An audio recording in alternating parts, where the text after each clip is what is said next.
Sherlock Holmes and Frodo Baggins. Two names instantly recognized by millions. But did you know neither character started out with those names? What were their original names? Why did they change? And most importantly, how did their creators finally land on names that have become synonymous with unforgettable storytelling? In this video from Storylab, we're diving into the secret histories behind two of the most famous character names of all times to see if we can break the code for crafting an iconic character name every single time. Hi, my name is Haley Milliman, and I am an author, writing teacher, and editor with more than 15 years of experience. But let me tell you a little secret. Even after all of these years, I still struggle with naming characters. In fact, in my drafts, it is not uncommon to see placeholders like insert character name here staring back at me. If you have ever faced the same challenge, you know exactly how frustrating it can be. Why is naming so hard? It's because character names aren't just labels. They're the gateway into your story. The right name can tell your readers who your character is, what kind of world they belong to, and even hint at their role in the plot. The wrong name, well, it can break that magic completely. That is why we are going to break this down. What makes names like Frodo Baggins and Sherlock Holmes work? And how can we apply these lessons to our own writing? Let's get started. Let's begin with Frodo Baggins, the unlikely hero of The Lord of the Rings. His name is so iconic now that it's hard to imagine him being called anything else. But in J.R.R. Tolkien's early drafts, Frodo had a very different name. Bingo. Yes, Bingo. Now, Bingo might work as the name of an enthusiastic golden retriever or a chipper sidekick, but as the name of the hobbit who will carry the one ring to Mordor, not so much. Here's the real question. How and why did Tolkien go from Bingo to Frodo? The answer lies in how Tolkien carefully crafted Middle-earth. There's a surprising twist that makes Frodo's name even more perfect. Stick with me. First, why doesn't Bingo work? For one thing, it is completely anachronistic.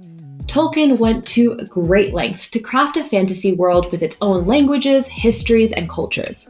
Middle-earth feels ancient, steeped in legend. But Bingo feels like something you'd hear shouted at a church hall gang night, not whispered in a solemn elvish prophecy. And then there's the personality mismatch.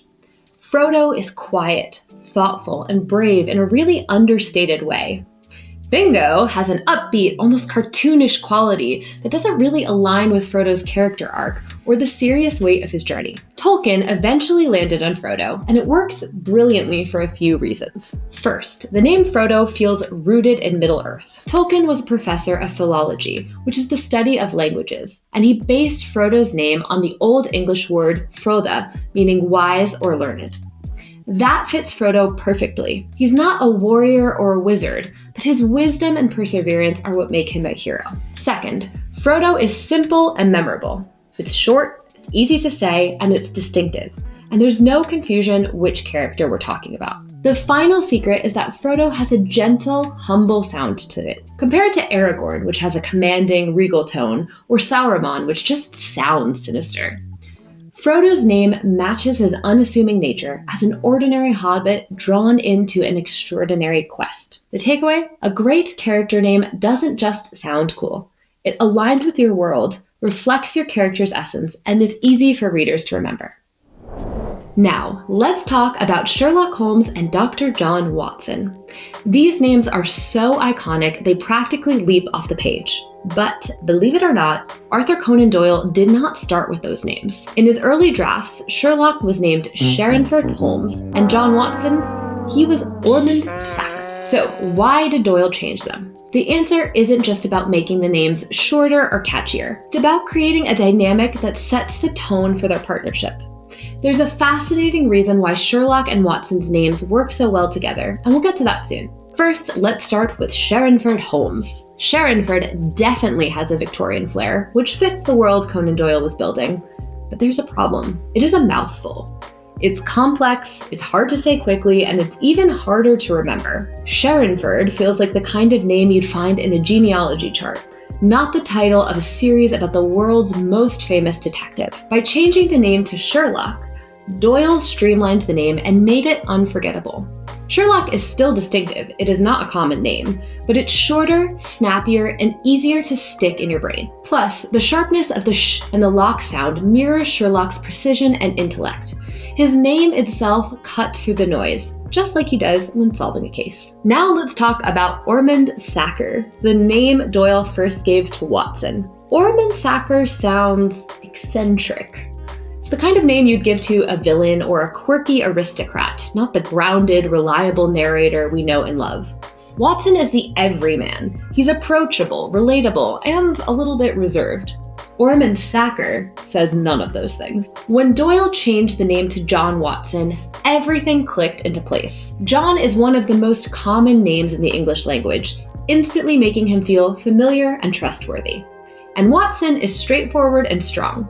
A solid name for a solid character. Together, the name John Watson anchors the story and provides the perfect foil to the more flamboyant Sherlock Holmes. The lesson here: names need to not only match the tone of your story, but also the role your character plays.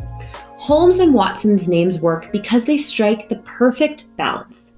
Sherlock is sharp and memorable, where John Watson feels steady and grounded. So, what can we learn from Frodo Baggins and Sherlock Holmes about crafting iconic character names? Let's break it down into a simple formula we can use in our own writing. First, match the tone of your world. Your characters' names should feel like they belong in the world you've created. Frodo fits perfectly in Middle-earth because it's rooted in ancient language and lore, whereas Bingo clashes with the timeless, mythic tone of Tolkien's world. Similarly, Sherlock feels just Victorian enough to fit Conan Doyle's setting without being overly complicated like Sharonford. Think about your world's culture, history, and vibe, and let your names reflect that. Second, reflect the character's personality and role. A great name isn't just about the world. It's also about the person. Frodo's name conveys wisdom and humility, while Bingo feels too playful for the gravity of his journey. Sherlock's sharp, distinct name mirrors his precision and intellect, and Watson's straightforward name reflects his reliability. Ask yourself, what do I want readers to feel about the character the moment they hear their name? Third, make it memorable. An iconic name needs to stick in readers' minds. Shorter names like Frodo and Sherlock are easier to remember, while names like Sharonford or Ormond Sacker are too complicated or eccentric to leave a lasting impression. Striking the right balance between uniqueness and simplicity is key.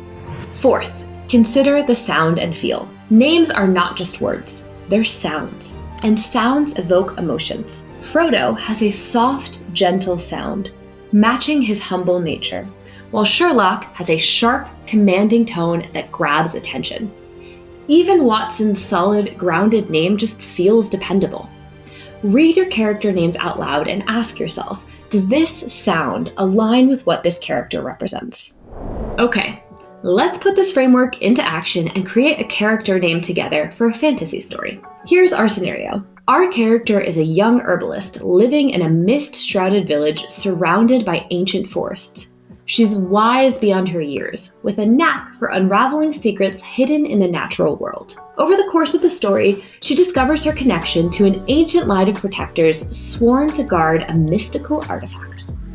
Let's apply the framework we just created step by step. First, we need to match the tone of our world. Our world is steeped in mystery and magic, with a connection to nature. We'll want a name that feels organic, perhaps drawing from old languages or earthly elements. Let's look at some inspirations from Old English, Celtic, or botanical terminology. Second, we need to reflect the character's personality and role. Our character is wise, intuitive, and deeply tied to nature. Her name should evoke a sense of calm, strength, and an affinity for the natural world. It should also hint at that hidden lineage and destiny as a protector. Third, we need to make it memorable. Since the story revolves around this character, the name should be distinctive but not overly complex. It needs to resonate with readers while being easy to remember. Fourth, we need to consider the sound and feel. We'll want a name with soft, flowing sounds that mirror the character's connection to nature and wisdom. Harsh or sharp consonants won't really fit this character's gentle but powerful presence. So, with these principles in mind, let's brainstorm a few options. First, we have Silwen, inspired by the Latin silva for forest, with a soft and flowing sound that connects to the character's woodland home. Next, we have Arendelle, a blend of Aren, meaning peace, and Del, evoking a hidden valley or glen. Another option could be Leora, from the Hebrew for light. This name could represent the character's inner wisdom and the illumination she brings to her world. Finally, we could have something like Alira, a name that feels lyrical and mystical with that kind of airy quality that reflects the character's gentle strength. All of these names are distinctive. They aren't common names, and they have no connections to other books or characters in other books. They're all also simple, 2 or 3 syllables, easy to read and easy to say. For this character, I'd probably go with Arendelle.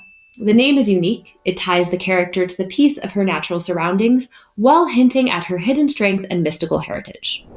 And that is how you can use this framework to craft a name that's perfect for your characters. Whether you go for something simple and meaningful or create a totally unique name, the right name will bring your characters to life and make them stand out in your readers' minds. Now it is your turn to apply this framework.